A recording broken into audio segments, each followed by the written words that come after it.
I'm going to try to get through this. I don't think it's going to go very well, but bear with me. I'd like to read to you guys a letter. A letter that I wrote to my mom, and I was able to read to her before she passed. I've made a few edits to it, so it's not exactly what she got to hear. But she loved it, and it helped her feel a little comfort when she's going through the biggest trial of her life. Dear Mom,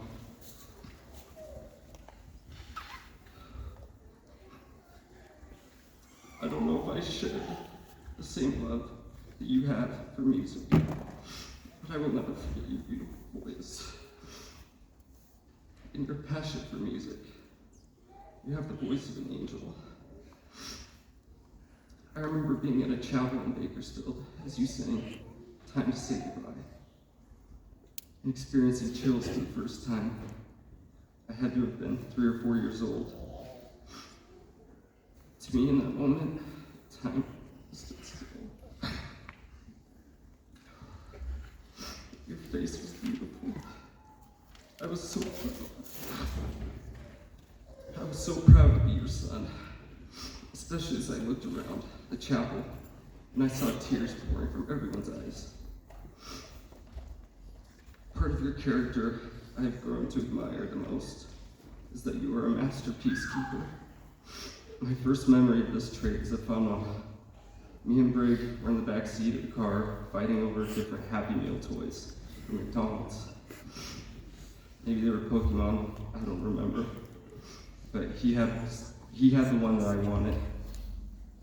You asked us to stop several times, but we kept fighting. It was probably my fault, honestly. But to bring the peace back into the car, you took both of our toys and chucked them out the window.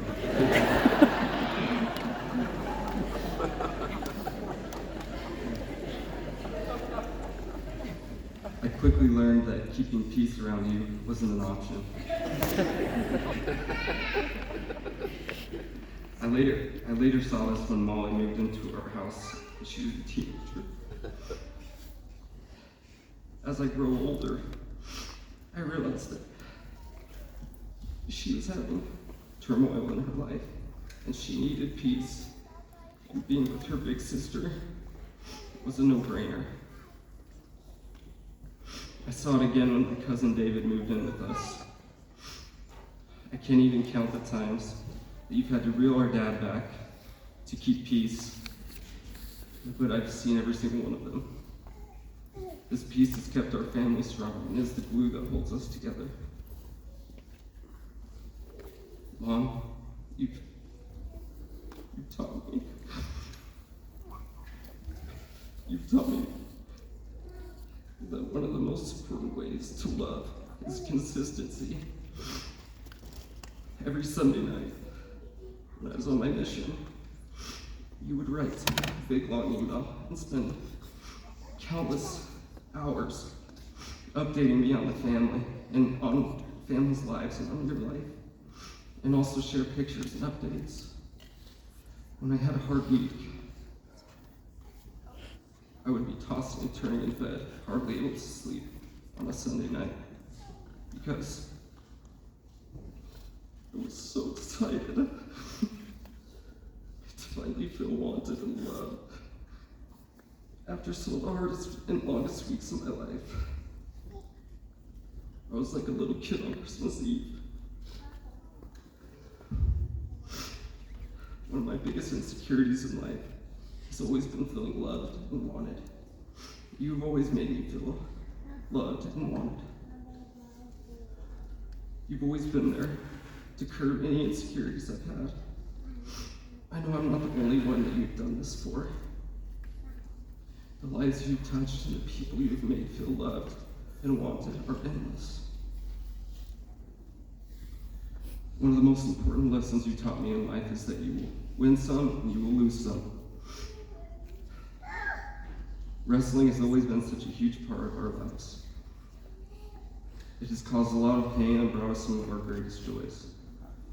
When I got to high school wrestling, I was not ready. I was tiny and mentally weak. Out of all the memories I have in wrestling, there's one that stands out the most. My junior year at state. I was coming off a decent season, would have to fight really hard to be able to place. I won my first match and lost my second match to an old club season teammate. My next match was a 2-time state champion that had beat me more than 10 times before. I'd never won against him. I wanted to give up hope, but you told me to keep my head in the match and to go out there and fight. I ended up pulling off an upset. It was the first match I'd ever won against this guy, one of my biggest rivals. You were there to congratulate me and greet me and tell me that you knew I could do it.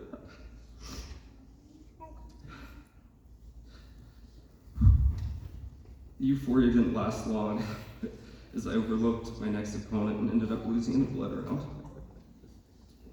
And I ended up not placing at state. It went from such an amazing high to such a low.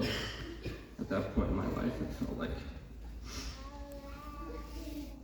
there was no I could turn to, and I was absolutely devastated.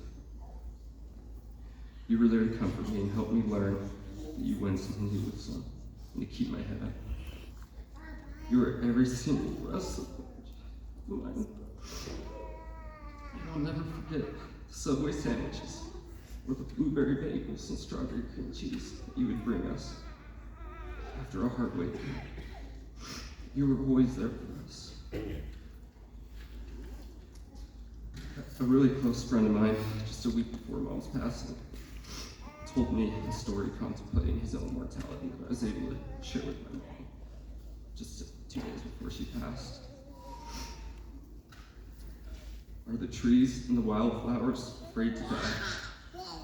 No, they aren't, because they've laid their seed.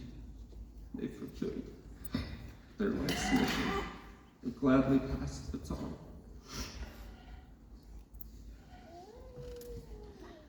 Like I said, I shared this with Mom 2 days before she passed, and it touched her. It brought her great peace.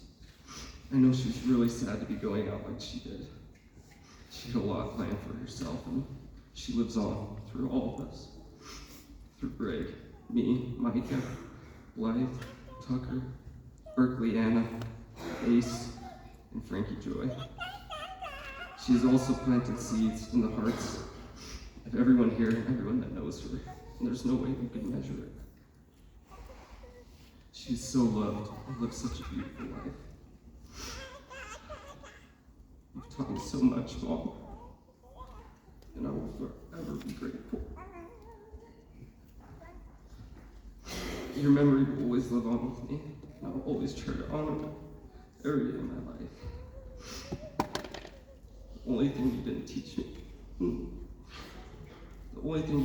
me, Mom, is how I was supposed to live without you.